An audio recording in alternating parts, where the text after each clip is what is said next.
tariffs to be set by President Trump. We're going to immediately install massive tariffs. And how it will affect Florida. Caplin News' D.C. bureau is live.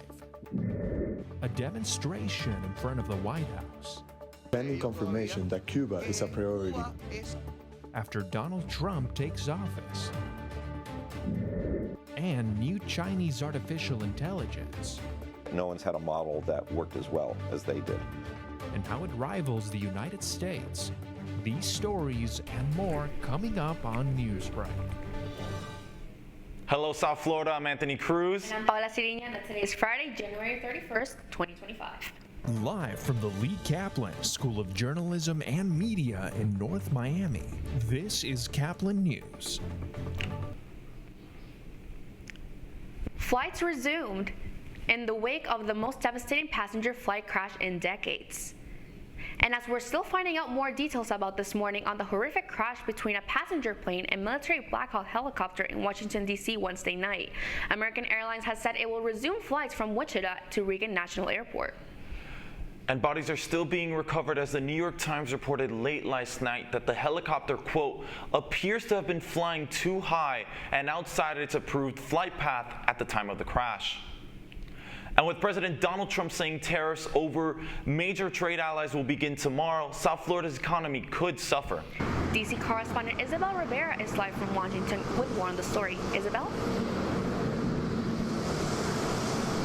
Good morning. We are here at the White House today where President Donald Trump is threatening to impose tariff on some major trade allies. Now, Miami is the 16th largest importer in the United States, so if he follows through on these threats, South Floridians might be taking a hit to the wallet. Take a look. We're going to immediately install massive tariffs. After Trump threatened to impose a 25% tariff on Colombia this past weekend, the reality of Maganomics becomes clear in Latin-centric South Florida and its local economy. So just in the case of flowers, you will see the impact that the tariffs would have had if Trump would have imposed them, how they would have hurt the Colombian economy and the South Florida economy. So that will be a whole chain reaction. According to Port Miami, the area's largest seaport, roughly 50% of Miami's trade is with Latin America and the Caribbean, who contribute goods like flowers, bananas, citrus, and nuts. Asia, its second largest importer, provides goods like clothing and technology. Despite the major role trade plays in South Florida's economy, the Trump administration insists on its nationwide economic viability and success as an immigration control tool. So it is not a tariff per se, it is an action of domestic policy. Shut your border and stop allowing fentanyl into our country, killing our people. While experts wait to see how the policies pan out, some think that if enacted, the tariffs won't prove as successful as believed. Well, the sanctions historically have not been effective.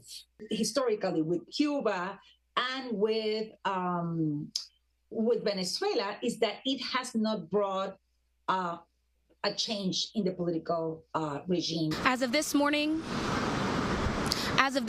President Donald Trump plans to move forward with imposing a 25% border tax on Canada and Mexico, and that could start as early as this Saturday. Reporting live from Washington, D.C. for Caplin News, I'm Isabel Rivera. And staying on the president's tariffs, his recent standoff with Colombia and comments that the U.S. doesn't need Latin America have many countries in the region uncertain about how to navigate their relationship with the U.S. D.C. Bureau reporter Natalie Dominguez has the insight from our nation's capital. A meeting of more than 30 Latin American presidents was scheduled this week in Tegucigalpa, Honduras, but has since been canceled. Colombia's president says that the leaders are set to discuss issues regarding cooperation on migration and human rights protections. On his first day in office, President Trump commented on U.S. and Latin American relations from the Oval Office. We don't need them. They need us. Everybody needs us. The Buenos Aires Times described the president's comment as transactional and noted that many Latin American leaders' political leanings stray from the Republican president. This is a bump in the road. We as Hispanics, Latinos, we're very resilient. We will figure out a way to go above it, around it, below it. A recent dispute over deportations with Colombia, which led to threats of tariffs from both countries, prompted Honduras' President Xiomara Castro to post on X Sunday, calling her counterparts from the community of Latin American and Caribbean states to meet Thursday. She then then announced on X Tuesday night the meeting was canceled due to a lack of consensus. Colombia, Central America, South America, Europe, they're our friends. And so my sort of thing is, hey, let's work where we can align and we can work together. And on the things that we don't agree, then we don't agree. That's fine. The U.S. and Colombia resolved their issue within 24 hours. But despite Trump's "they need us more than we need them" mentality, diplomacy will remain intact. Hablando la gente se entiende, right? So when you get to the table, what's your priority, what's my priority, and let's figure out how to make this a better place. In a separate development this week, U.S. Secretary of State Marco Rubio begins his tour of 5 Latin American countries to address Trump's agenda and China's growing influence in the region. Rubio will visit Panama, Costa Rica, Guatemala, El Salvador, and the Dominican Republic. Reporting for Caplin News in Washington, D.C., Natalie Dominguez. President Trump's series of executive orders aimed at banning diversity, equity, and inclusion initiatives from all sectors of government is sending shockwaves throughout the country. Caplin's Ana Trinidad explains what this latest executive order means for everyone. The impacts are wide-reaching, affecting everything from veterans, housing, and military spouse programs to initiatives that support those with disabilities. In an executive order signed Monday, President Trump stated that DEI programs discourage merit and leadership and discriminate on the basis of race and gender. Under this language, the president is claiming that DEI programs do the opposite of what they're designed to do. The whole concept of it is to give opportunities to people that they may not have had. And, this country is about opportunities. That's why people come here. While these orders likely will not go into effect until almost a year from now due to a mandatory revision period, all employees, not just federal workers, may already feel the ripple effects. If we continue to, send this signal, private sector employers, federal government agencies, they're going to feel less inclined to invest, and you risk losing the best and brightest talent who might choose to sit out or stay silent. The United States, every company is at its strongest when its workforce reflects the communities it serves. In addition to fair hiring practices and increased minority inclusion, the order can affect anti-bias training, funding for minority farmers and homeowners, and change requirements for the Supplemental Nutrition Assistance Program or food stamps. Let's figure out what we do agree upon and get together and work on that.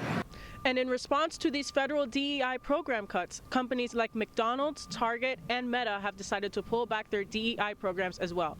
But others, including Costco, say they're continuing with them. Live from Washington, D.C., reporting for Caplin News, I'm Ana Trinidad. And on Tuesday, a sinkhole opened in the middle of an intersection, swallowing a truck driver in Japan. Rescuers have used cranes to lift parts of the truck and have sent drones underground, but have not been able to communicate with the driver since Tuesday. Authorities believe that the leaking of wastewater may have eroded the soil of the road. Authorities have also asked hundreds of residents near Tokyo to evacuate, as the pit has expanded to 40 meters wide. The new Chinese AI model DeepSeek has quickly gained attention, surpassing its US counterparts on the Apple App Store after it sent that stock market plummeting. DeepSeek is an AI chat box and a direct competitor to AI models from American tech giants like OpenAI, Meta, and Google. And Samantha Gutierrez joins us live with more on the cyber attacks that could allow access to DeepSeek's platform and its underlying AI technology. Good morning, Sam. Good morning. Now the AI platform is pointing fingers at U.S. IP addresses after it faced a large-scale cyber attack that forced the platform to disable new user registration outside of China. DeepSeek's R1 model gained attention for being much cheaper to established AI models. It has since been compared to a huge leap in the space race. The Euro-Chinese startup triggered the Nasdaq stock exchange to drop by 3% Monday as investors scrambled to evaluate the cost and profits associated with AI. The release of DeepSeek AI from a Chinese company should be a wake-up call for our industries that we need to be laser-focused on competing to win. A report released by DeepSeek shook Silicon Valley that has spent billions of dollars developing AI models. According to DeepSeek, it only spent $5.6 million to build this model. Magic here is that instead of taking months to train and hundreds of millions of dollars, it took under 2 months to train and cost according to the company, under $6 million to train. The company also said it used less advanced chips because of U.S. export restrictions on China. So OpenAI has been in a monopolistic position up till now. No one's had a model that worked as well as they did, partly because of the data and partly because of that first mover advantage. They were always a little bit ahead. Cybersecurity firm Keller says while R1 is similar to ChatGPT, it is significantly more vulnerable to being hacked. The attacks began early January and reached its peak this week. The brute force effort is believed to be a disrupted denial of service attack, targeting its API and web chat platform. X-Labs said the attacks have come from various countries, including the U.S., Singapore, and the Netherlands. The U.S. government has not commented on these reports. Reporting live, I'm Samantha Gutierrez. And staying on the conversation of AI, a new study shows that a significant number of teens have admitted to being misinformed by fake content online. According to the nonprofit group Common Sense Media, 35% reported being deceived by fake content, with 40% encountering content that was real but misleading. And nearly 50% said they don't trust big tech, which includes Google, Meta, TikTok, Apple, and Microsoft. And sea turtles returned to the water this morning after parts of the Panhandle experienced a change in the weather. Nearly 400 turtles were released near Panama City Beach on Wednesday. They were some of the nearly 1,200 that had to be rescued after becoming cold stunned, which is when the water temperature drops to 50 degrees, causing the turtles to become unconscious. The whole release took about an hour and a half. A Miami Heat legend speaks out while another faces investigation and another earns an All-Star title. The whole next block will be a sideline episode. That's still ahead, and so is the story. We are urging Marco Rubio, President Trump. Cubans rallying to urge President Donald Trump to strengthen pressure against the regime. Newsbreak will be back in just 2 minutes.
Radcliffe Art and Design Incubator is the velocity accompanying the fellow's rudder, as in a boat.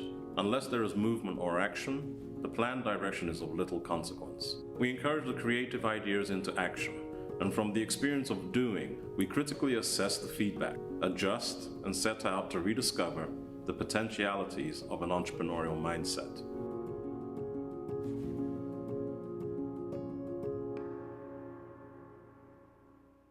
Stand is precise, no margin for error. Dare to forget that. Dare to have fun with it. Get weird with it. Dare to send those old STEM theories flying past the neighbor's house into outer space. Dare to program something internet-breaking, record-breaking. Dare to blow their minds. Dare to learn the difference between sedimentary and metamorphic rock. Go find those rocks. Dare to keep daring. Dare to STEM. Check out She Can STEM to get started.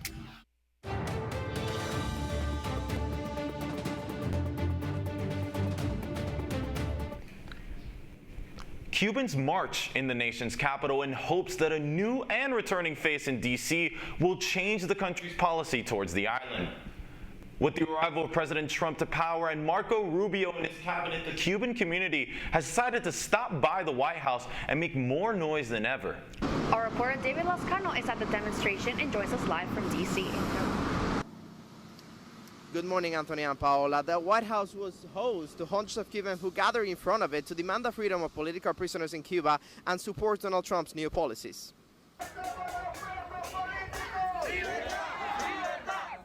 Hundreds of Cubans traveled from South Florida to the nation's capital to gather at the demonstration Action, Not Words, led by the activist Alexander Otaola. We are urging Marco Rubio, President Trump, and his entire cabinet, which are pending confirmation that Cuba is a priority. Some of the protesters traveled more than 1,000 miles. They want President Trump to demand the immediate release of political prisoners in Cuba, to support the opposition to the island's regime, and release Cuba as a state sponsor of terrorism. Definitely, President Trump policies are more favorable for the Cuban freedom and in other countries around the world. Young people and leaders from the exile community raised their voices in a shared fight for a common cause. Bárbara Travieso, a Cuban exile for over 30 years, traveled from Hialeah. It's now been 35 years since I've been in exile. People have come from many states, even outside from the U.S., to unite here. It's really been a dream come true. Exile leaders like Rosa Maria Payas and Maria Felix Leonard spoke to the Cuban community, who hope that Donald Trump's new policies will bring a change to the island. Reporting for Caplin News live from Washington, D.C., I'm David Lascano. And that's all the time we have for Newsbreak. I'm Anthony Cruz. And I'm Paula Siriñano. It's Field Trip Day Friday here at Caplin News. Today's live studio audience is from Ransom Everglades School. Thanks for joining us. Get more news at any time at caplinnews.fiu.edu.